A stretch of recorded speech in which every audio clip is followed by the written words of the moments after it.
3 incidents, 3 states, 1 question. When criminals recklessly confront the law, who will come out on top? In Florida, a man kidnaps his 1-year-old son, speeding through the streets with a gun in hand. In Georgia, Deputy Curtis faces gunfire inside his own patrol car. And in Ohio, a daycare center becomes the scene of one of the most dangerous chases. Bodycam footage captures it all. This is what really happened. Case 1. On the evening of September 27, 2022, in Palm Coast, Florida, a woman called 911 to report that her boyfriend had just left with their 1-year-old son. She stated that Brandon Leoner, 27, had left their home on Bunker Lane in an erratic manner and was carrying a gun in his car. What's the location of your emergency? My boyfriend just took off with my baby. I don't know. Something just happened. I don't know if it was a psychotic break. I don't know what it just happened, but he just took off with my son. Stand by, I'm on 911. Yeah, driving. Headed up towards the library. I think he has his gun in his car. Okay, just stay at the house. We'll have an officer responding to you. The 911 dispatcher received the call from the mother at 6:06 p.m. She reported that after a sudden argument over a pizza delivery, Leoner had driven off with the child. According to her account, Leoner was in the process of retrieving the gun from his car when she asked him to bring the dog inside as the pizza was about to arrive.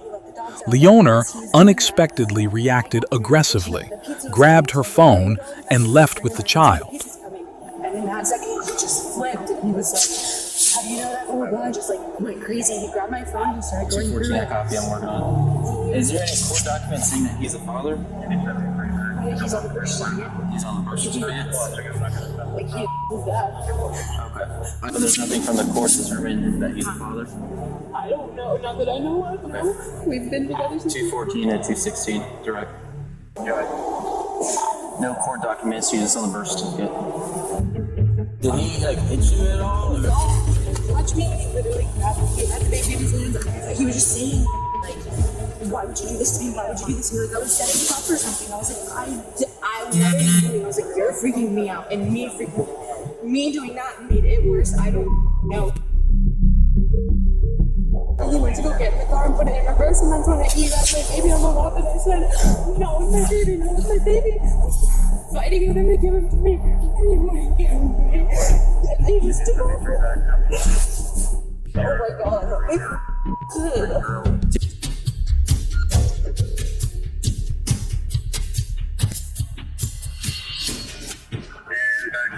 From station 25. Copy back southbound from station 25. Signal 12, child is in his lap. An off-duty deputy, driving an unmarked car on Bel Air Road, heard the information over the radio.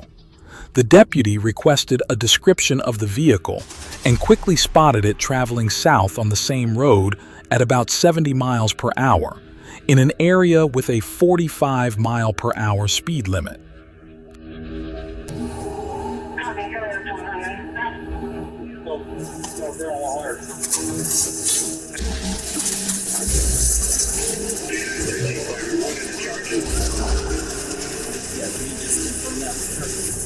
Do you want to pursue charges for taking your baby?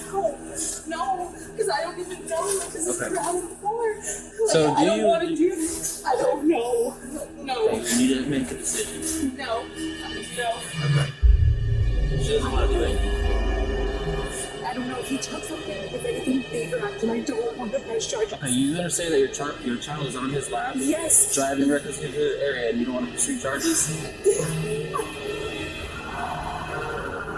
Female residing 214 that she doesn't want to pursue.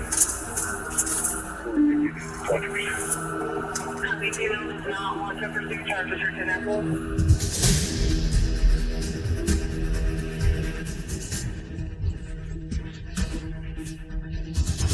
The vehicle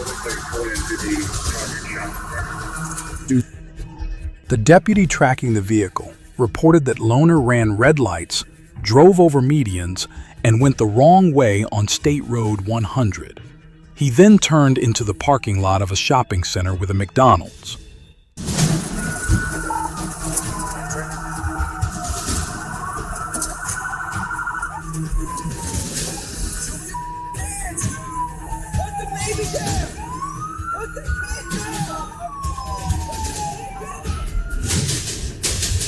In the McDonald's parking lot, Loner stopped near the drive-through area and got out of the car, holding the child in his arms. He used the child as a shield while facing deputies who were commanding him to surrender. Loner refused to comply with police orders.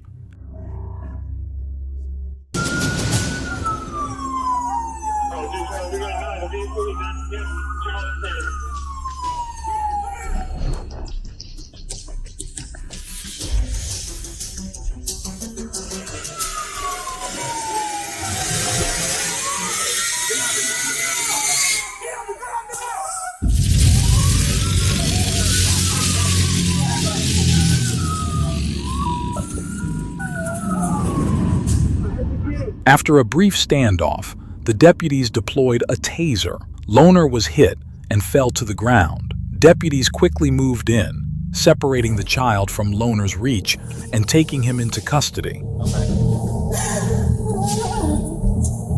just don't understand how this happened. I have no clue. Like, he was just saying all these things over and over again. Watching us, he was just looking around. He opened the front door wide open. Came out here. He was holding my son the whole time.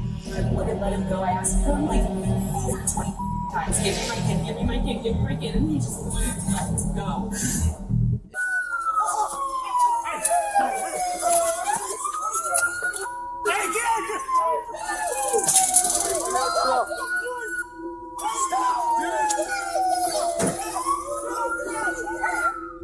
Following the incident, the child was safely returned to the mother without injury. Loner sustained injuries from the taser and the dog bite and was taken to Advent Health Palm Coast for treatment before being booked. At the hospital, Loner told police the location of a Glock handgun he had discarded, and the weapon was recovered.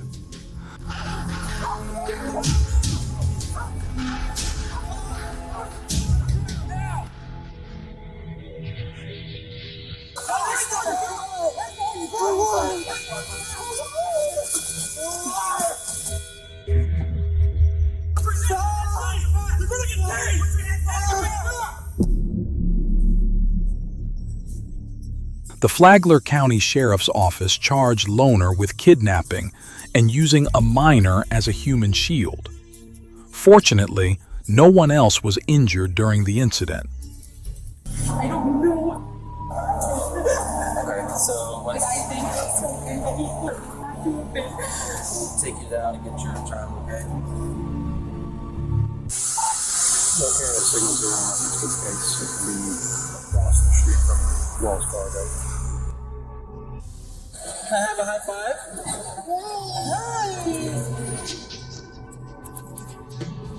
All right, buddy. Bye-bye. Bye-bye.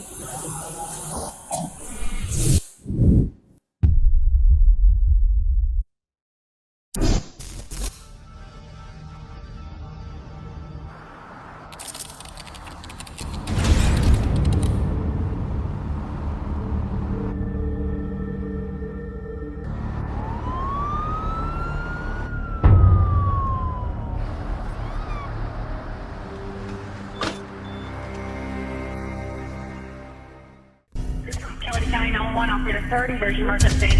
Why did the officer get shot, sir, David? The police coming him over. He jumped out the car and was setting fire on the police officer. He was shooting, running backwards. Oh, no, I thought I was shot. Guys shot at the top about 5 times and then he ran through the Wells Fargo parking lot. Yeah, man, there's a voice of anybody in there being kidnapped. No, we heard it hit. We ran inside. At around 5 p.m., Deputy Curtis initiated a traffic stop after recognizing Michael Dimitri Johnson, 21, sitting in the passenger seat. Johnson had an active warrant from Paulding County for obstruction of justice. The car was also occupied by a woman driving and a child. Deputy Curtis returned to his patrol car to verify Johnson's information via the computer. While the deputy was seated in the patrol car checking the details, Johnson suddenly opened the car door, jumped out, and began fleeing.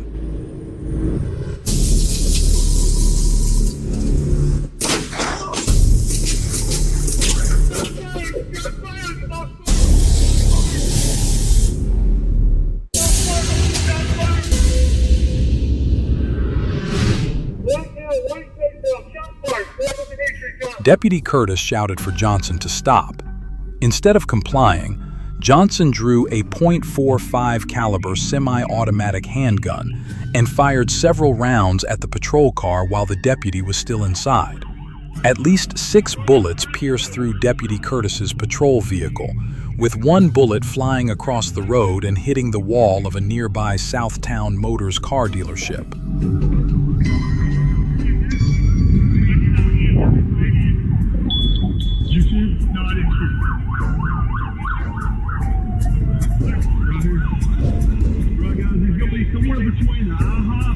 Let's get some cars down at the hotel. It's the Best Western, the Red Roof, and behind the Holiday Express.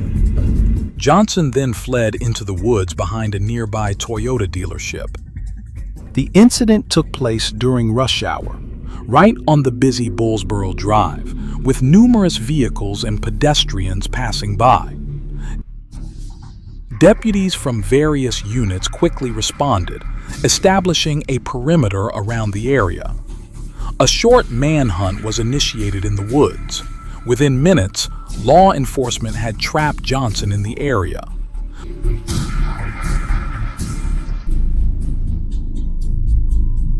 When Johnson was found again, he turned and continued firing at the deputies before running further. Deputies returned fire. The standoff ended when Johnson was struck multiple times.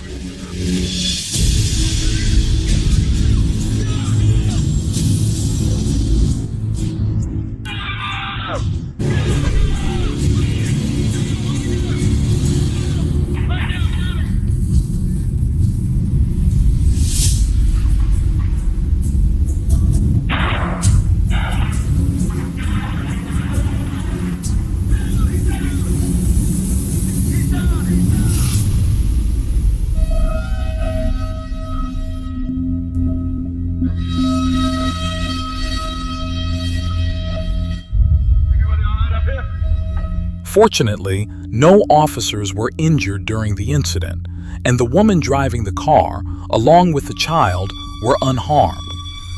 Investigations revealed that Johnson had a criminal record and was legally prohibited from possessing firearms. Police found several public photos on Johnson's Facebook showing him holding a gun, which appeared to be the same weapon used in the incident.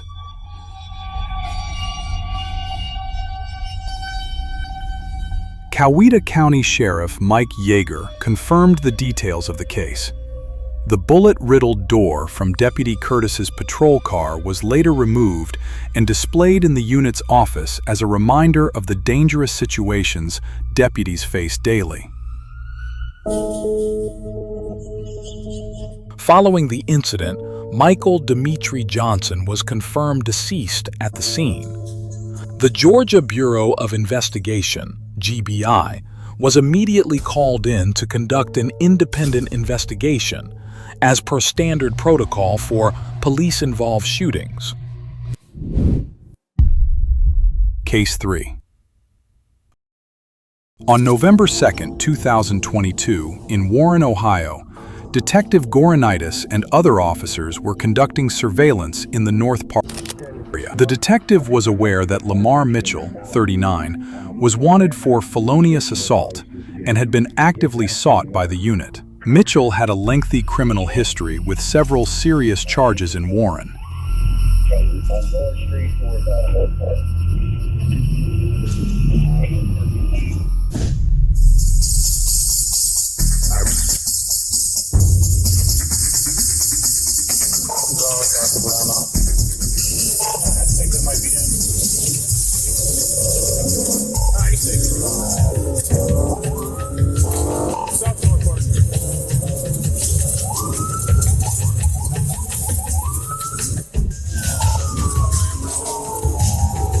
Detective Gornitis spotted Mitchell at a gas station on North Park Avenue. When the police ordered him to stop, Mitchell refused and fled, leading to a street pursuit.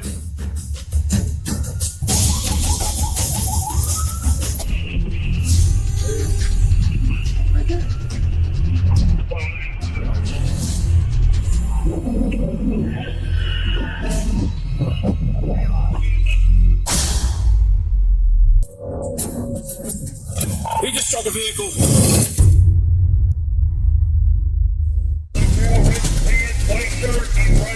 Mitchell entered the Precious Times Child Care Center on North Park Avenue Northwest as the staff were closing for the day. Inside, officers ordered him to raise his hands, but Mitchell threatened to use a weapon, despite not actually having one.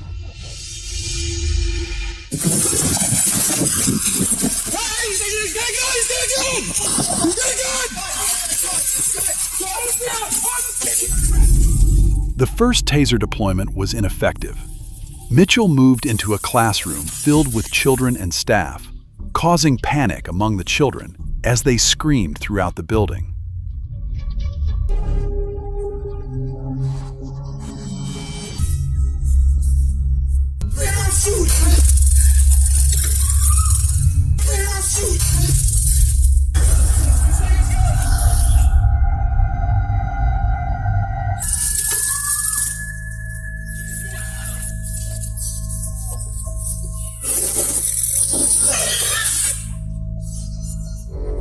Mitchell then crossed a playground with a fence and came into contact with a young child in the area.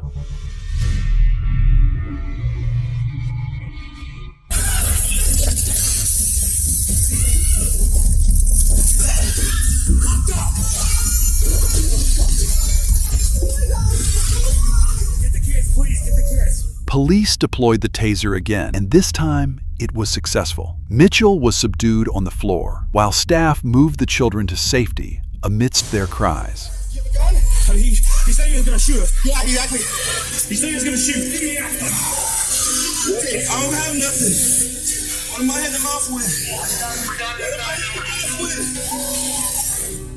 You gotta be ashamed of yourself, bro. Why my mom busted? We're okay. Kids are all kids are out. After being handcuffed, Mitchell complained about an injury to his mouth from hitting the floor when he was tasered, rather than showing concern for the children affected by the incident. Fortunately, no children or staff were injured. Mitchell was held on a $250,000 bond, facing 13 additional charges, including aggravated burglary, failure to comply with police orders, and resisting arrest.